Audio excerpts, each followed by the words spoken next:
Welcome everybody to this professional development. Today we're going to be talking about establishing better collaboration between the general education teachers and the special education teachers. And of course, improving co-teaching and student outcomes is the goal. So our session objectives, right? So we're going to try to leave here with a little bit of a better understanding about research-based foundations of collaboration. We're going to identify some systematic and interpersonal barriers, things that often come in our way when we're trying to collaborate between teachers and kind of co-plan and stuff like that. We're going to look at an applied structure for collaboration frameworks, and we're going to try to develop a measurable implementation plan. All right, so why does collaboration matter? So just like anywhere else, if you're working somewhere and you have a colleague and you're trying to work with them, it's best to try to, try to best to work with them as much as possible to try and, be on the same page and move forward and, kind of do what's best, especially for our students. So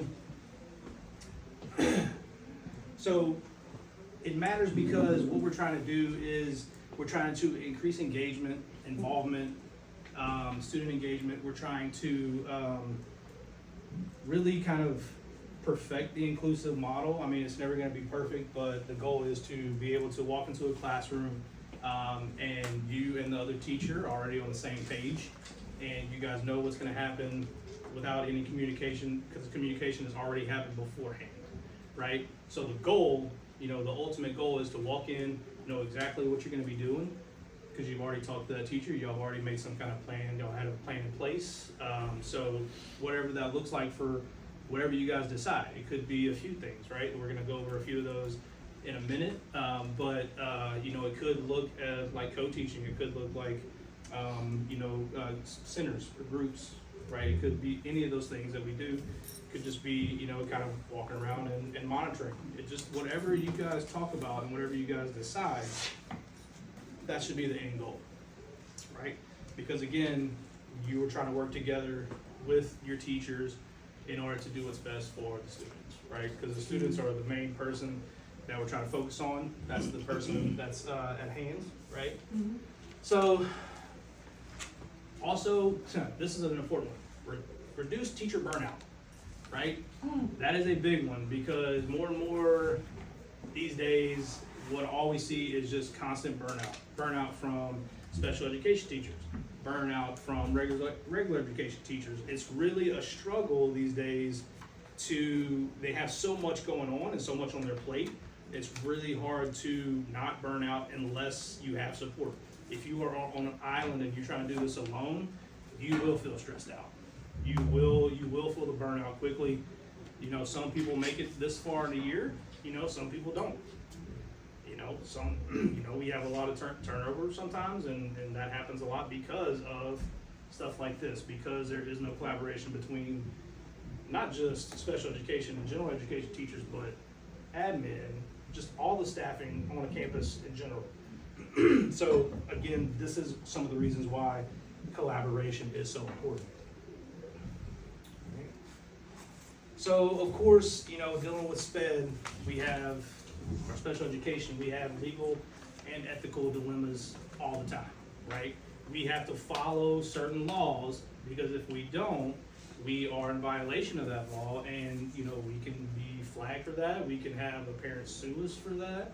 There's a lot of implications here, and, a school can get in a lot of trouble. You can go into probation period.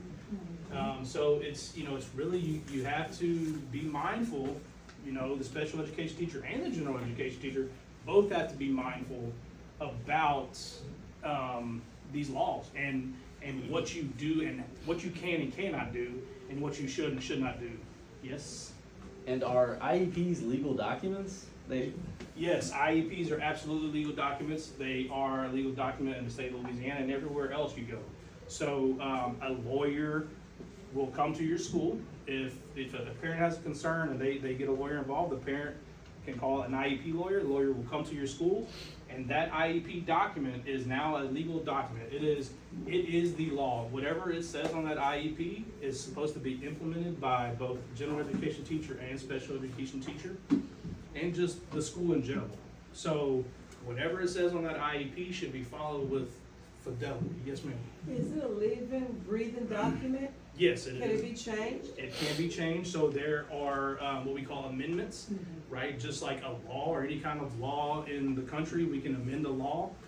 So yeah, you can meet with the parent at any time that you may feel a new concern come up. If the teachers have any new concerns, if the parent has any new concerns, behavior, any of those things that would affect the student negatively, okay, then we can meet about it and see if we can come up with a game plan with our general education teacher, special education teacher, and possibly counselor, depending on the situation. If it's behavior, typically we like to get the counselor involved because maybe they could offer their services as well. So yes, that is absolutely a living and breathing document. Thank you for that question. All right, so that kind of goes over a little bit of that. And of course, a lot of the miscommunication that general education teachers have is this one right here: shared responsibility for IEP implementation. Because a lot of the times, and they don't really get taught a lot of this stuff. So it's not necessarily their fault. Their fault is just something that they're not really taught, and so it's not our responsibility solely, but it is, we have to be that person to kind of be like, hey, look, they are your student, right? I am your support person. I'm here to support you. I'm here to support our student, but ultimately you are their teacher, right? So they have to take ownership of that kid, that student, right? Because at the end of the day, the testing is going to count for that teacher, right? At the end of the day, they're on that teacher's roster, especially including the school that we are, so that they have to really take ownership, because if they don't, there will be issues. There will be issues if the teacher doesn't take ownership, because they're going to rely solely on the special education teacher to take care of everything, which is not the special education teacher's job. We are there to implement and follow the IEP, and we are there to support the students, but there are times when we are not around, and that the teachers have to then step up and follow that IEP with fidelity, because if they don't, they can be in validation of it. And that's a big one. That's a big one that general education teachers fail to really kind of understand, and it's not necessarily their fault. It's, like I said, it's a lack of training, and that's one of the things that we may need to open their eyes to. So here's some of the common barriers or some of the common problems that we have with dealing with co-teaching and working with the general education teacher. So, of course, limited co-planning time. I mean, time is spread thin as it is throughout a school day. Teachers hardly have time anymore. More and more they're getting pulled to meetings and to do this and that, and it's really hard to find time to kind of meet together. And find that time to really sit down together and plan as a team. Role ambiguity. This is going back to working collaboratively with the teacher, because a lot of people probably in here have been a general education teacher as well as a special education teacher, and so you kind of know from both sides. Like, as a general education teacher, you don't want to give up your power per se in a class, right? It's not, you want to have control over how things are run, and so sometimes it's a little hard to relinquish that when a special education teacher comes in, and it's not, it's sometimes the ego gets in the way or whatever, but really that can cause a problem, because if they don't want to work collaboratively with you, or if the special education teacher doesn't want to, vice versa, then it becomes an issue, right? Then we have the problem where, there could be lots of things that happen, right? A lot of things can come from that. A lot of issues, a lot of miscommunication, which is the next one, communication breakdown. You know, that communication's key. Obviously, talking to the person that you work with is important. Just to get on the same page, you know, you don't have to be best friends with this person. You don't have to go out after work and hang out and have dinner or anything like that. It's just, you know, keep it professional. Just keep it to the point. You know, it's focus on the kid, focus on the students. That's really what it's all about in the end anyway, right? So, you know, that's, again, but that can become a barrier, right? Especially if you're a special education teacher working with a general education teacher that doesn't really want to work with you, it can become a real problem.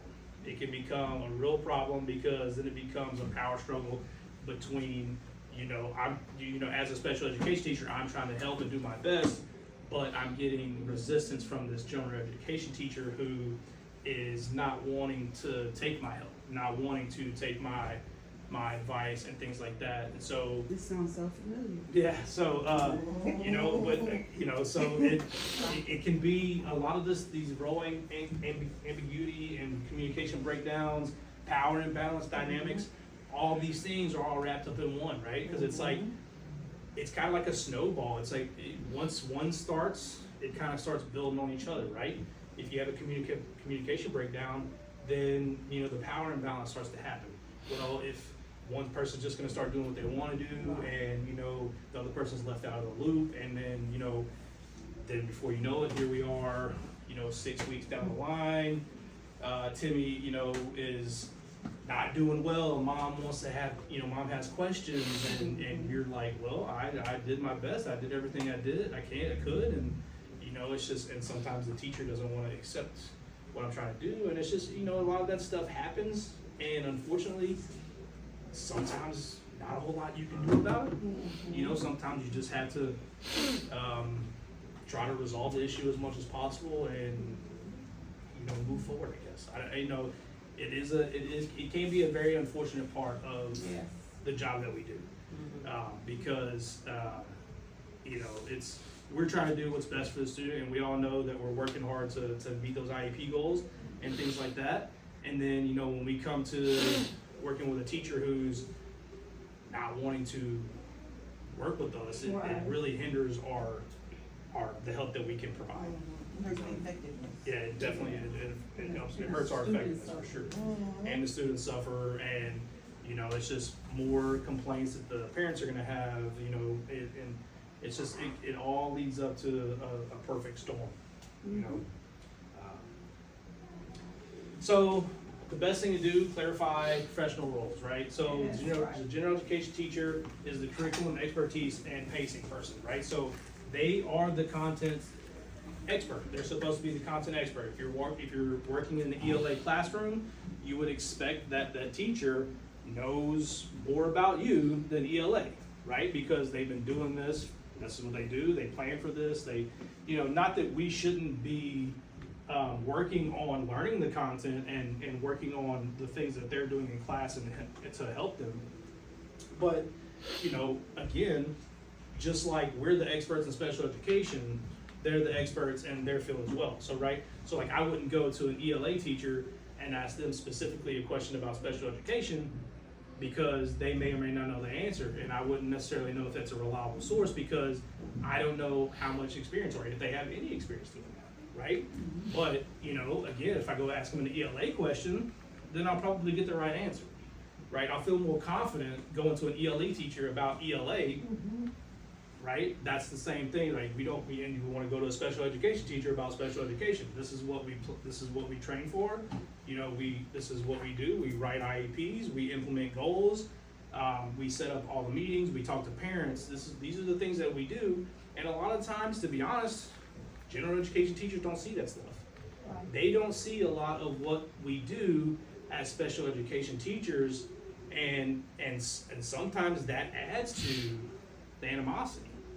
Right, because they think we have it so easy, and they think that, you know, because we don't have a classroom of 30 kids, you know, 4 or 5 times a day, that, you know, our job is ultimately just like a cake job. When I can tell you, there are some days when I would much rather be in a regular education classroom than dealing with special education and all the stuff that comes along with it, as far as compliance and paperwork and meeting with parents and, you know, amending IEPs and just you know, it's, you're, as a teacher, you're worried about your students, but as a special education teacher, you have a smaller number, so that concentration of worry is way more focused. And we have those students who have those deficits, right, who struggle the most.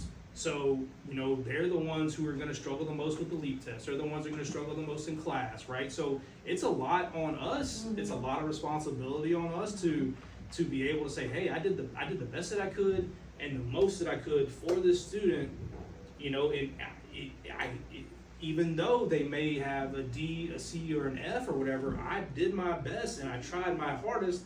And sometimes a general education teacher won't see that because they see the performance, the D, the C, the F, or whatever, and they're expecting, you know, grade level work. But you know, a lot of times they don't have the mindset to think, well, this is a student with a deficit. This is a student with a learning deficit that doesn't learn like the rest of the class. So, you know, sometimes it's hard for them to take a step back because they have so many kids to worry about, and as opposed to us having just that focused amount that we have, and all of our kids having deficits. So that is a lot of where some of the animosity comes from with general education teachers and special education teachers. And then, of course, shared instructional decision-making and student growth. You know, of course, try to, as a team, try to make those decisions as much as possible, especially when it comes to SPED students. You know, you want the teacher input. You want to hear what they have to say because, you know, just like, you know, us, you know, they're with them a lot, right? They're with their students a lot. They can we can kind of use them as a stepping stone for how general education students are as opposed to ours, right? So they know exactly what the standards should be. They know exactly, you know, what grade level work should look like, you know, and that's where we come in and say, hey, this student struggles with this, right? We may need to see about, you know, maybe changing our thinking about this student or these students, right? Maybe try to think of different ways to present the material. Try to, you know, think of different activities that the students can do instead of, say, writing a paragraph. Let's think of something different that these students who struggle with this stuff can do to show mastery of a standard without the typical, you know, black and white, write a paragraph, make sure there's punctuation, you know, all that good stuff. So, I mean, you as a general education teacher, they really have to start thinking outside the box when it comes to that stuff. And a lot of times they're not, like, again, going back to they're not really taught that. They're not really trained to do that, unfortunately. And that's where a lot of the breakdown comes from. And again, some of the problems, the barriers. So these are just some of the co-teaching models. We had a professional development earlier this year. We talked a little bit about this stuff. We'll just kind of breeze through this one real quick. One teach, one assist. That's kind of, you know, you got your teacher up there doing instruction. You're walking around the classroom. You're making sure students are staying on focus. You're making sure that you're assisting them if they're struggling. And this goes for your special education students as well as other students in the class that may or may not struggle. You know, you're there to support the teacher as well as your students.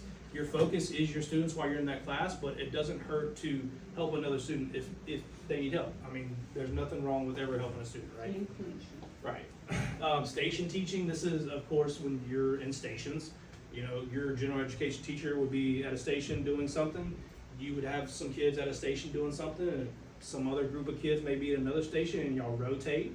You know, so you're doing one thing the whole time, but you're having rotation of students come through in little groups, right? So, you know, you may be working on comprehension, the teacher may be working on sentence structure, the other group may be working on some kind of digital, you know, kind of comprehension platform or something. Yes? Is there a difference between stations and centers? No, I guess the younger kids call it centers, the older kids call it stations. It's just more of a nomenclature for younger kids, elementary school, stuff like that. It's really just the way they say it, but there's really no difference. Parallel teaching, this is one that we don't really see a whole lot. This is where you and the general education teacher would literally split the class in half, and y'all would both be teaching the same exact thing at the same time, just in small groups. So like if you have a class of 20, you would have 10, your general education would have 10, y'all are doing the exact same lesson, doing the exact same content, just in small groups. We don't really see that on a whole lot. We got Mr. Cody knows that. Yeah, but I mean, it's, you know, She's it, thinking like you split the class, we do it quite often. yeah, so, I mean, it does happen, right? It's just something we tend to see more station teaching and things like that, one teach, one assist, team teaching sometimes.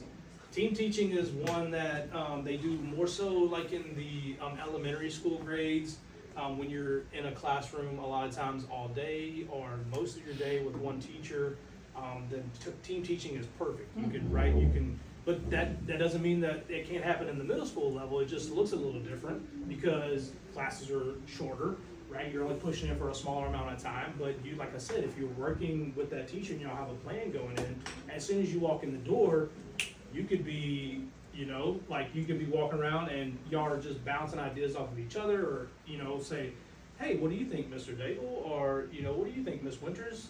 Just kind of bouncing things off of each other. That is a form of team teaching in middle school that, works well sometimes. Again, it just depends on the teacher. Whatever you guys decide works best for you guys, right? That's what we need to move forward with, right? It's really, that's why we collaborate and talk, because we come up with a plan and then we move forward, right? Okay. Any questions? All right, so structured collaborative planning, and this is the hard part. This is where it gets tricky sometimes because we don't really have a whole lot of time to plan, right? So these are just some of the things that can help to structure that planning and to make it a little bit more effective. So weekly structured agenda, of course. I know that the teachers provide the WAGs, and that's week at a glance, and so you kind of know what's going to happen throughout the week. So that, we kind of have that in a sense. It's not as structured as it probably could be, but at least we know what's coming for the week for the most part. Now, of course, there are some teachers that could be better at providing those, but just like everybody else, I mean, there's always going to be some spots that aren't perfect. So, I just get wax for mine. Wax for math. Wax for mine. I Yeah. don't need wax for you. But I get plans for you. Yeah, it's like I said, it's, unfortunately, people aren't doing it like they should be, but, the ones who are doing it, they probably, I would like to see the data and see the teachers who are providing the WAGs, how much better their performance is with that special education teacher. I would love to see that data, because I'm sure there's a difference between teachers who don't provide the WAG and you're walking in blind, as opposed to teachers who do provide the WAG, where you have an idea of what's gonna be happening when you walk into that class. I'm just a little suspicious that the scores would be a lot higher if the WAG was provided, but, who am I to say? Review standards and learning targets, breaking down the standards, really trying to understand them, working with the teacher to kind of, they're the content expert, so like this is kind of where you would pick their brain, right? Kind of breaking down the standard, and trying to really understand it, especially working with these sped students, because when you break down the standard, you understand the basics of it, right? Because a lot of our students have deficits. That's really kind of what we try to hit, is those basic kind of skills. So this is kind of an important part of doing that. Embedded accommodations, proactively, again, working and letting the teacher know what accommodations your students have, when they should be applied in the classroom, especially when you're not there, right? This is the kind of conversation that's good to have, because they'll know to, like, okay, say, I need to know. I talked to a teacher yesterday, and I suggested having a list of your students, and not necessarily their names, but initials and accommodations, that not on a board or anything, like listed in front of the teacher, but maybe on a clipboard that she has on the desk or something. That way she And those knows, vanilla folders at the beginning of the year. right? Then they're provided with accommodation sheets at the beginning of the year, but sometimes Yeah. They put that in the they drawer, put they it in don't a ever drawer look at and it. forget about it. So I'm talking like, on a clipboard on your desk, every day you have a list of accommodations for every student in front of you, So, and so that way especially when you're planning a test or any kind of major assignment, okay, this is what I have to work with, right? And these are the things I need to do. So plan accordingly, right? So we talked to the teacher yesterday, and hopefully that's what she's gonna start doing, just so she knows what she's dealing with in that time and space. Assign instructional roles, again, working together, knowing what you're doing when you walk into that class. That's what that would be, assigning instructional roles. Like I said, instead of walking in blind, having an idea of what, what's going on, and you and the teacher, having a plan in place, and you, like, say you walk in and you just walk, and you go straight into what you do, right? There's no questions or anything to be had, you just walk straight in, do what you need to do. Work with your kids. If you have to go somewhere else, then you move on. Plan formative assessments. This is more for the teacher, but of course we could give our input, because for students who have modified tests, modified assignments, right? This is when we can say, hey, okay, I know we have a formative assessment coming up.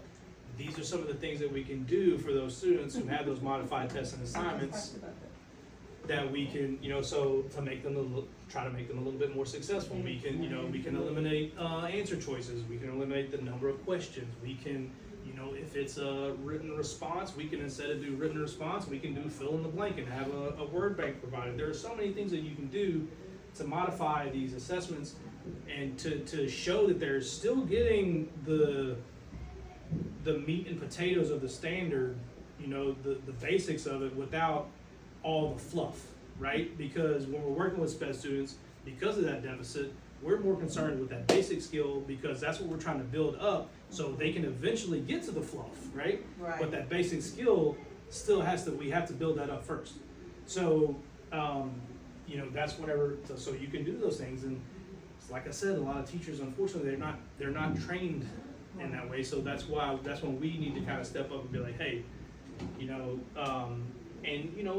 they can ask too. Of course they can ask questions, but again, this goes back to sometimes that ego gets in the way, and you don't want to admit that you don't know something, right? Nobody wants to admit that they don't know something. I mean, that's just human nature. So it's kind of, that kind of goes hand in hand with maybe they don't want to look embarrassed, because they don't want to they don't want to ask a question. They don't want to look like they don't know something. But we all know that asking questions is crucial, because why not? Because I'd rather do something right and ask a question than do something wrong and just be blind to everything. All right, and our communication framework: clarify expectations, listen actively, establish shared goals, agree on strategies, review outcomes. Right, these are all things that we can do collaboratively with our general education teachers.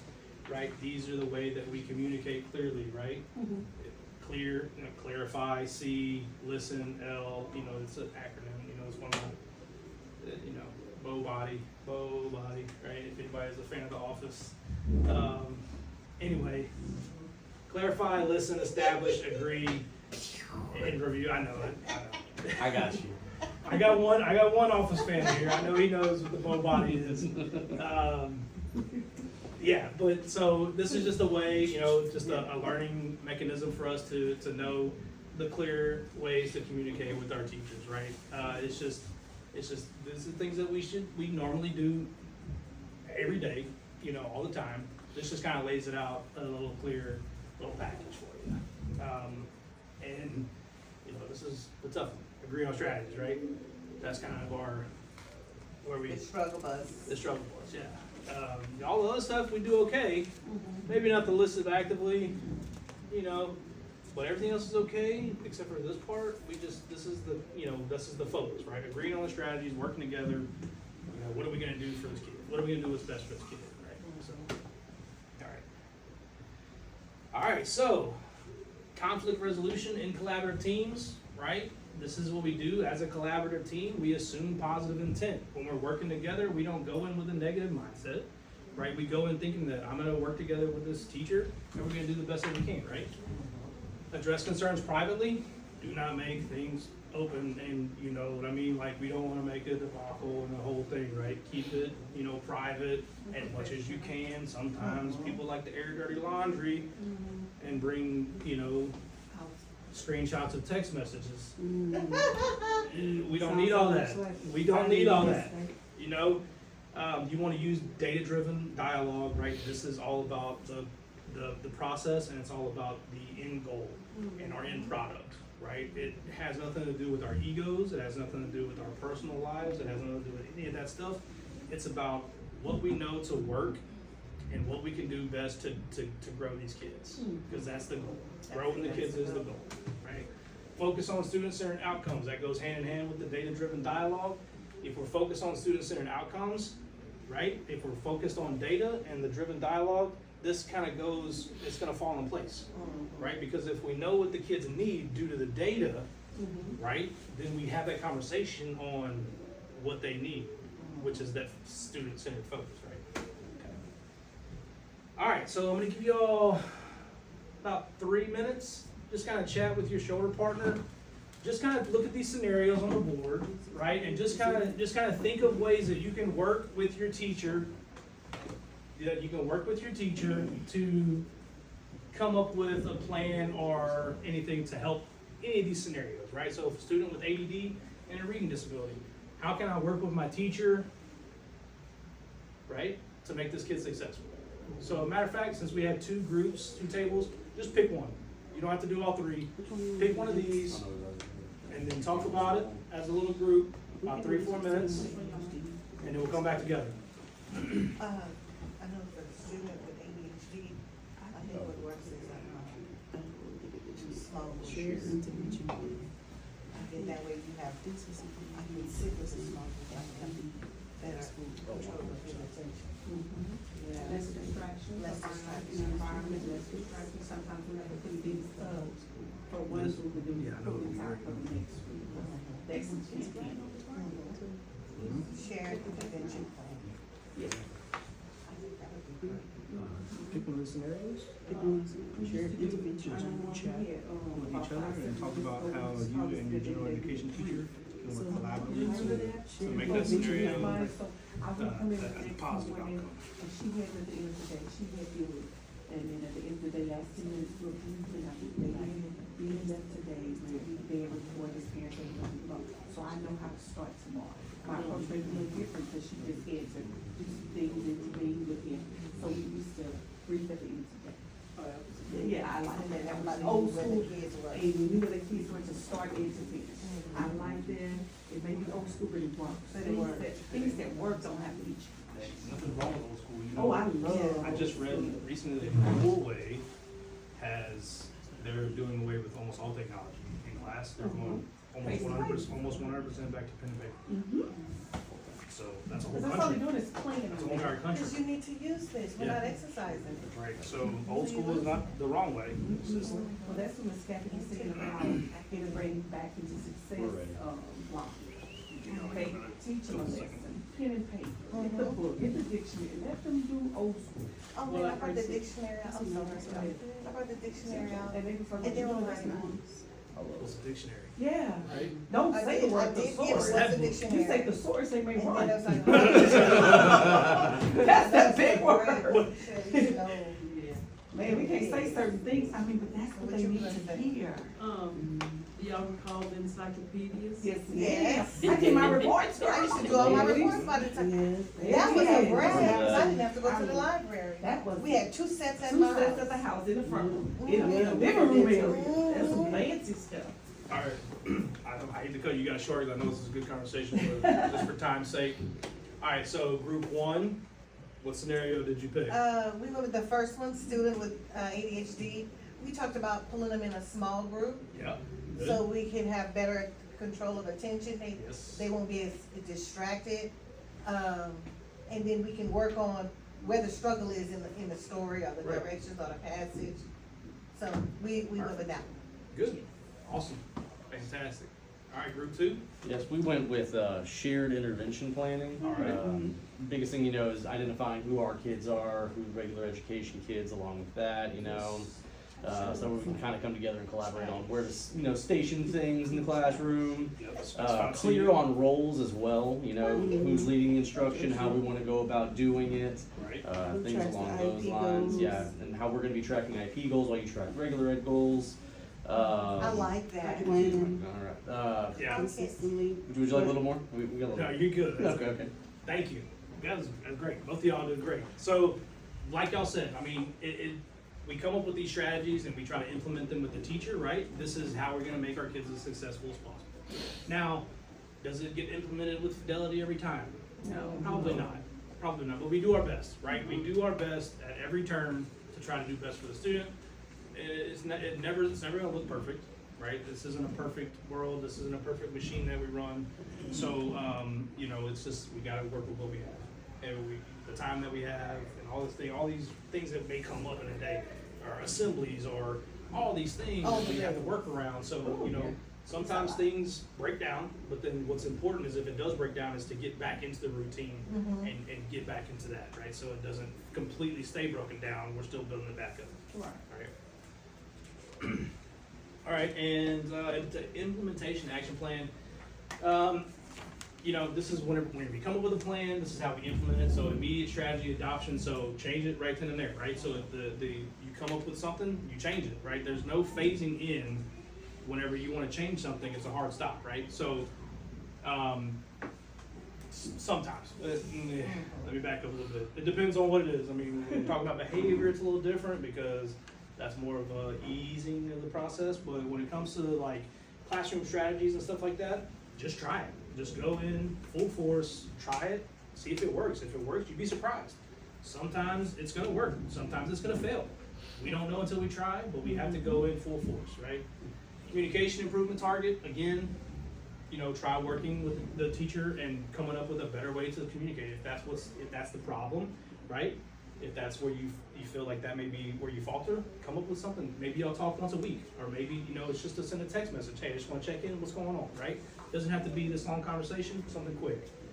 Schedule measurable follow-up, again, right? We follow up, that's the only way we can implement true change, is to do some kind of check-in, right? So, you know, if you come up with an idea and you know, say the teacher asks, what can I do with the students whenever you're not in here? How can I help these students, right? And you come up with a plan, and so maybe 2 weeks later down the line, you say, hey, I just want to check in. How's it going with so and so, and you know, how's that strategy we planned out? You'll know right off the jump if they've been doing it, right? Because they'll be like, you know. But you know, sometimes, or they'll jump right in and be like, oh, it's doing great, it's going great, you know, this is changing, or they'll say it's not really working, you know, and then we say, okay, well, let's come together again and we think with something else, right? So just like our IEPs, right, that can change at a moment's notice, so should these strategies. If something's not working, then we change it, right? That's the best way to look at it. If something's not working, then we change it. If not, we become complacent.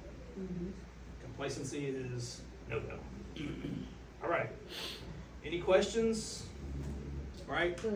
I have a question. Yep. What if you have tried to have a positive relationship with your teacher? Yes. You've tried to plan, you've offered suggestions, Right. but you feel like you're being made to be the aggressor Right. instead of having a teamwork approach. Right. So, you know, unfortunately, when that stuff does happen, then it's time to get administration involved and to have a sit down and a meeting and hear both sides of the story and get both, you know, everybody to air their grievances in a way and to get everything out in the open and to try to make a plan. And now that admin's involved, right, the plan doesn't so much fall on you, the general education and the special education teacher now that they're involved, they should have a hand in it as well. So they should say, hey, any communication from now on, since this isn't working, now the communication has to go to us, right? So we have to be involved somehow in this process now. That's what admin should step up, and they should be that person to say, hey, we see that this isn't working, right? We've heard both sides of the story. Doesn't seem like anything's gonna come to, you know, to come to a head or come to get better. So what we have to do from now on is communication needs to go through us, and then we'll just kind of try to work for the rest of the year and just get through it. I mean, unfortunately, these things happen. It's not ideal. It's never ideal.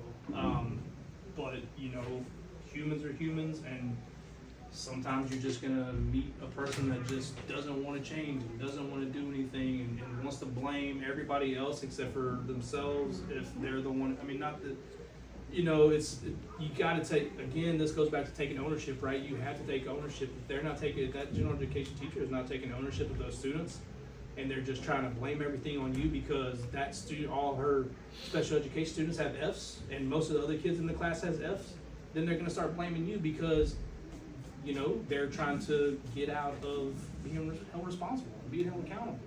And unfortunately, that does happen, and we do run into teachers like that. And the best thing is we can do is just let admin know, that way it's on their radar, and they know moving forward, and if it still continues to happen, then you continue to bring it up to admin, and you let them know, you be transparent with them, and you let them know every time. Because the more they know, the more they're gonna have that person on their radar, and the more they're gonna be like, okay, it's time to stop now, right, so. Alright, follow up and support, we talked about just following up and checking in and making sure that you're following up with your people. And of course, these are the references that I use, so on your, if you ever have any questions or you wanna use any of the resources that I use to give you any of this information, it is provided. And thank you for participating, I appreciate it, it was actually a very good, conversation. It's a good session. Thank you so much. Thank you. Thank you, sir. I think it's gonna be implemented at the beginning of the. I agree. Yeah. I Cause did it think of needs to be- something,